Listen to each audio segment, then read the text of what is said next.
না, সেই কখন থেকে জাল ফেলিয়ে যাচ্ছি, কিছু তো বাঁধে না জালে। আজ কি তাহলে কপালে কিছুই নেই নাকি?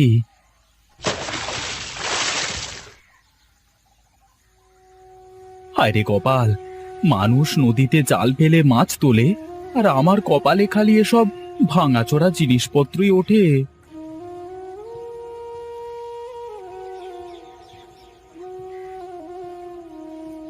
কিরে নদাই, কোথায় চললি উজান টানে?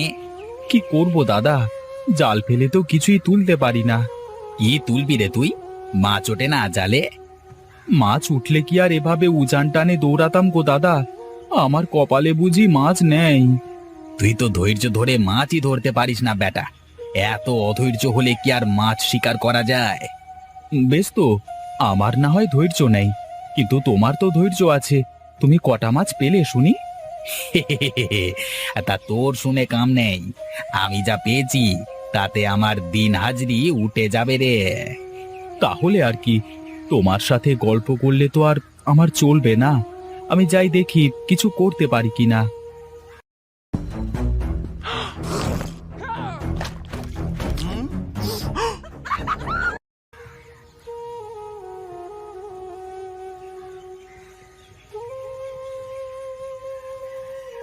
এই তো, এবার মনে হয় জালে কিছু না কিছু উঠবে। দেখি তুলে। এই নে, সারা বছর টেনে টেনে এখন ব্যাঙের ছাতা। আজকে যে সকালে কার মুখ দেখে উঠেছিলাম।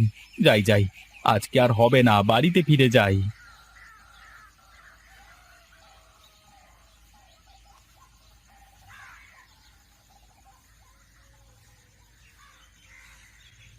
কি গো, তুমি আজও খালি হাতে বাড়ি ফিরেছো?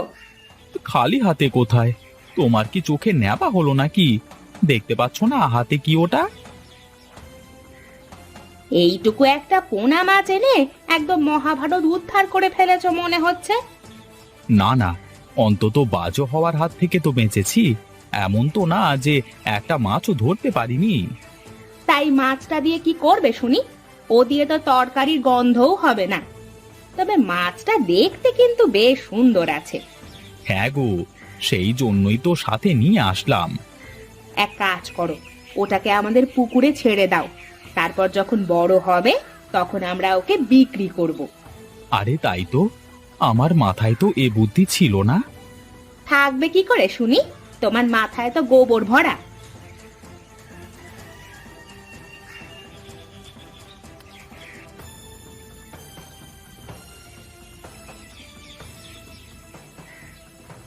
হ্যাঁ এই তো, মাছটা এবার বড় হলে তবেই ওকে বিক্রি করব।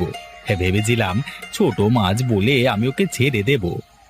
হয়েছে হয়েছে, তোমার আর অত গীত গাওয়া লাগবে না। তুমি ঘরে গিয়ে বসো, আমি খাবার নিয়ে আসছি।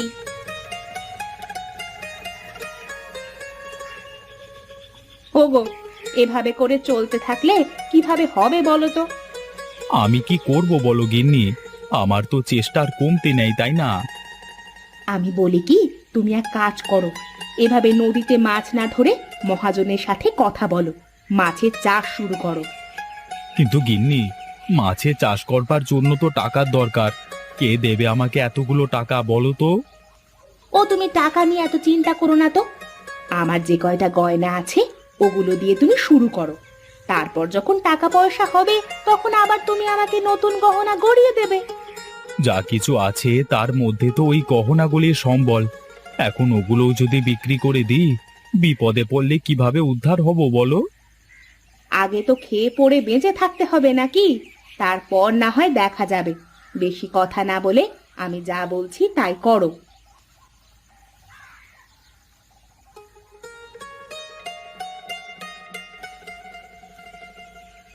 কিরে নদাই, কি করছিস আজকাল? তোকে তো আড়তে দেখতে পাই না রে। আগে তো রোজ আসতিস। দাদাবাবু, কিভাবে আসি বলেন তো? নদীতে আর তো আগের মতো মাছ ধরা পড়ে না, খাল বিল তো কিছুই নেই। তা বটে, সত্যি কথাই বলেছিস। এখন মানুষ আর আগের নদীর স্বাদের মাছ খেতে পারে না। এই চাষের মাছের উপরে সবাই অভ্যস্ত, বুঝলি? দাদা, একটা আর্জি নিয়ে আপনার কাছে এসেছিলাম। বেশ তো, বলে ফেল না। মনের কথা ঝটপট বলে দিতে হয়, আমাকে দেখিস না, আমার যখন যা মনে আসে তখনই তাই বলে দিই। দাদাবাবু, আমার তো নিজের পুকুর আছে, তাই ভাবছিলাম আমিও মাছের চাষ করব এবছর থেকে। এ তো খুবই ভালো কথা। আগে জেলে ছিলি, এখন ব্যবসায়ী হতে চাস, তাই তো? না বাবু, আমি জেলেই থাকতে চাই, কিন্তু দুমুঠো খাবার চাই। বেশ, তো এক কাজ কর, আমি ছেলেপুলেকে বলে দেব তুই ওদের সাথে সাগরে যাস মাছ ধরতে, ভালো মাইনে দেব। ঠিক আছে দাদাবাবু, এখন তবে আমি আসি।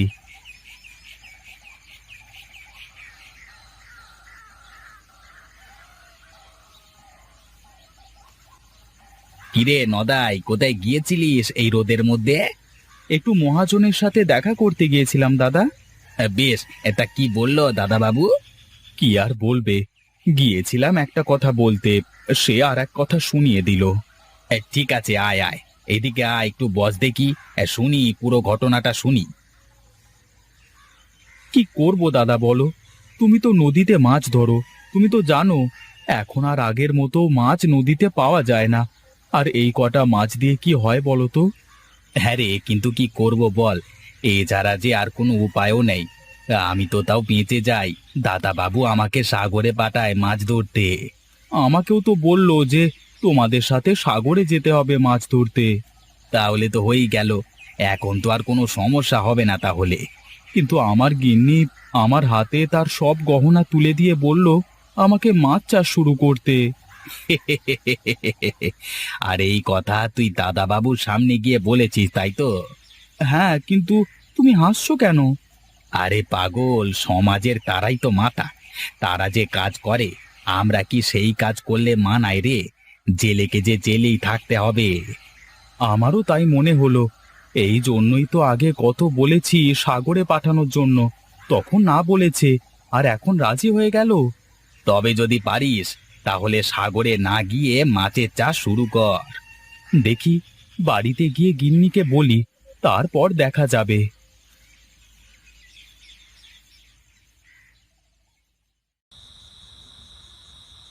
কি গো, ঘুমোওনি এখনো তুমি? ঘুম যে আসছে না গিন্নি, চিন্তায় চিন্তায় ঘুম পালিয়ে গেছে। মহাজন কি বললো তা তো কিছু বললে না এসে? কি আর বলবে, জেলে জেলেই থাকতে হবে। আমাকে বলল এসব না করে সাগরে গিয়ে মাছ ধরতে, তার নৌকায় করে। তাতে করে কি হবে? তুমি তো তার হুকুমের দাস হয়ে যাবে, যখন যা বলবে তখন তাই করতে হবে। তিনি তো তাই চান যে সবাই তার কথা মতো চলুক। তুমি তার কথা শুনবে কেন? তুমি মাছ চাষ শুরু করো। সব পোনা মাছ তো তার কাছে, এই এলাকায় সে বাদে কেউ পোনা মাছ বিক্রি করে না তো। এ আবার কেমন কথা? তাহলে কি একটা মানুষ তার ইচ্ছে মতো বাঁচতে পারবে না? গরিবের আবার ইচ্ছে মতো বাঁচবার শখ। আর হ্যাঁ, সেই পোনা মাছটার কি খবর? তুমি কি আর পুকুরে খেয়াল করে দেখেছো? না তো, কয়েকদিন হয়ে গেল ওদিকে আর যাওয়া হয়নি। বেশ, এখন অনেক রাত হয়েছে, ঘুমাও, কাল সকালে যা হয় দেখা যাবে। ওগো, কোথায় তুমি? এদিকে এসো, একটু দেখো। এই সাত সকাল করে এত চেঁচাচ্ছ কেন? বলো তো কি হয়েছে?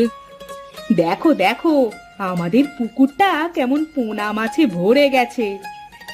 এ কি, এ তো দেখি সব পোনা মাছের বাচ্চা। তার মানে পোনা মাছটা আমাদের পুকুরে ডিম ছেড়েছে। হ্যাঁ গো, দেখো পুরো পুকুর কেমন মাছের পোনায় গিজগিজ করছে। গিন্নি, আমার তো নিজের চোখে বিশ্বাস হচ্ছে না, এ আমি কি দেখছি?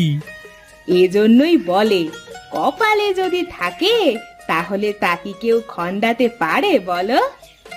কিন্তু এই ছোট ছোট পোনাগুলো তো সব ধরে বিক্রি করে দিতে হবে, তা না হলে তো মাছের ডিমগুলো সব নষ্ট হয়ে যাবে। তাহলে আর দেরি করছো কেন? তুমি গিয়ে মহাজনের সাথে কথা বলে এসো। তা তো অবশ্যই যাব গিন্নি, এবার আমি মহাজনের সাথে মহাজনী করব, দেখি সে আমার কাছ থেকে পোনা মাছ না নিয়ে কোথায় যায়।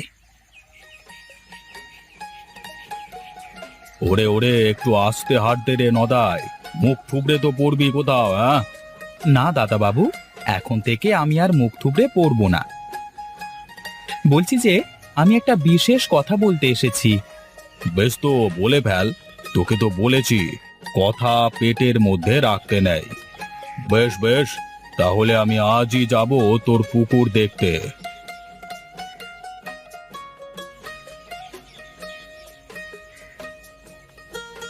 আরে বাস, পুকুর ভর্তি রেনু পোলা, এত ডিম কিভাবে ছাড়লো রে পোনা মাছে?